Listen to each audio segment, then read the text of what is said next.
അസ്സലാമു അലൈക്കും. ഇന്ന് ഞാൻ വന്നിട്ടുള്ളത് മുട്ടയും ബ്രെഡും മൈദപ്പൊടിയും ഉപയോഗിച്ചിട്ട് ഒരു കിടിലൻ സ്നാക്സ് ആണ് കേട്ടോ.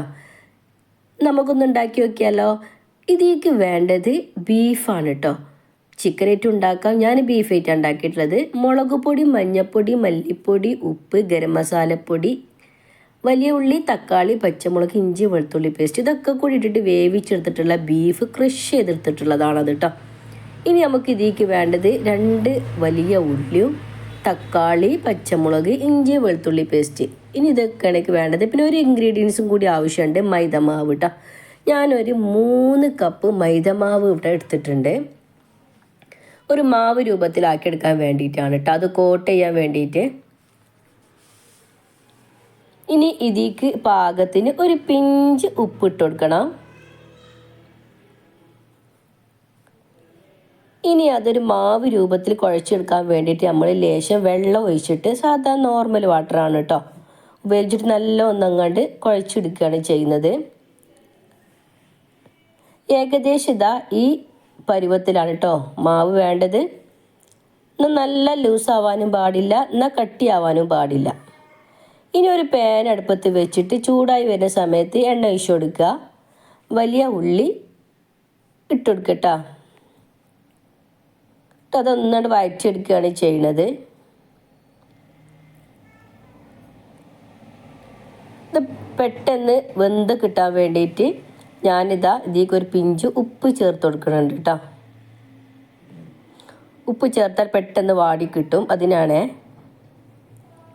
നല്ല ഒന്നങ്ങാണ്ട് മിക്സ് ചെയ്ത് കൊടുക്കുക. ഏകദേശം ഒന്ന് വെന്തെന്ന് കണ്ടാൽ നമ്മൾ അരിഞ്ഞ് വെച്ചിട്ടുള്ള പച്ചമുളകും ഇഞ്ചി വെളുത്തുള്ളി പേസ്റ്റും ഇട്ട് കൊടുക്കുകയാണ് ചെയ്യുന്നത് കേട്ടോ. അതും ഒന്നങ്ങണ്ട് വഴറ്റി കൊടുക്കുക. അത് ഒന്നങ്ങണ്ട് വെന്താൽ തക്കാളി ഇട്ട് കൊടുക്കുകയാണ് ചെയ്യുന്നത്. അതൊന്നങ്ങണ്ട് വഴറ്റി കൊടുക്കണം കേട്ടോ. അതൊന്നങ്ങണ്ട് റെഡി ആയാൽ മഞ്ഞൾപ്പൊടിൻ്റെ ചുവ പോവോളം ഒന്നങ്ങണ്ട് ഇളക്കി കൊടുക്കുക. ഇനി നമ്മൾ ക്രഷ് ചെയ്ത് വെച്ചിട്ടുള്ള ബീഫ് അതിലേക്ക് ഇട്ട് കൊടുക്കുകയാണ് കേട്ടോ. നല്ല ഒന്നങ്ങണ്ട് മസാല എല്ലായിടത്തും അവിടെ രീതി നല്ല ഒന്നങ്ങണ്ട് മിക്സ് ചെയ്ത് കൊടുക്കണേ. ലേശം കറിവേപ്പില ഇട്ട് കൊടുക്കണം കേട്ടോ. അപ്പോൾ നമ്മുടെ മസാല ഇവിടെ റെഡി ആയിട്ടുണ്ട്. ഇനി ഒരു പാൻ അടുപ്പത്ത് വെച്ചിട്ട് നമുക്ക് അപ്പം ചുട്ടെടുക്കണം കേട്ടോ. അത് കോട്ട് ചെയ്യാൻ വേണ്ടിയിട്ട് ഒരു അപ്പമാണ് നമ്മൾ തയ്യാറാക്കുന്നത്. അപ്പോൾ തുള്ളി ഓയിൽ, ഒരു ലേശം ഓയിൽ സ്പ്രെഡ് ചെയ്ത് കൊടുക്കുക.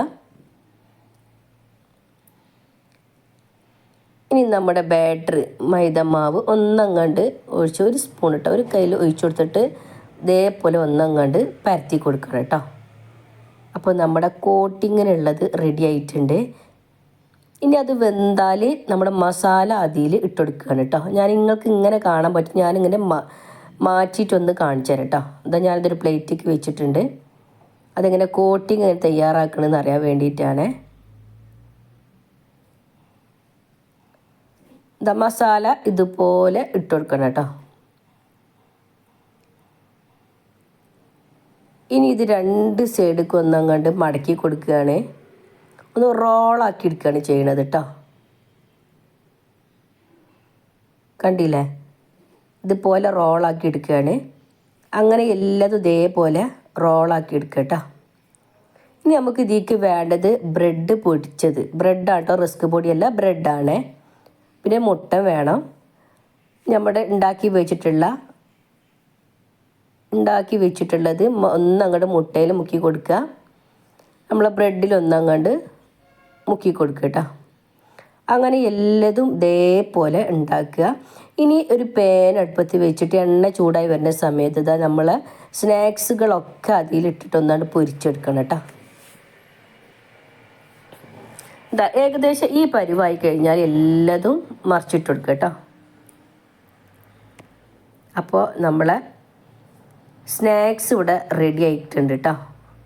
കണ്ടില്ലേ, നല്ല അടിപൊളിയായി കിട്ടിയിട്ടുണ്ട്. അപ്പോൾ എല്ലാവരും ഒന്ന് ഉണ്ടാക്കി നോക്കണം. സബ്സ്ക്രൈബ് ചെയ്യാത്തവർ സബ്സ്ക്രൈബ് ചെയ്യണം.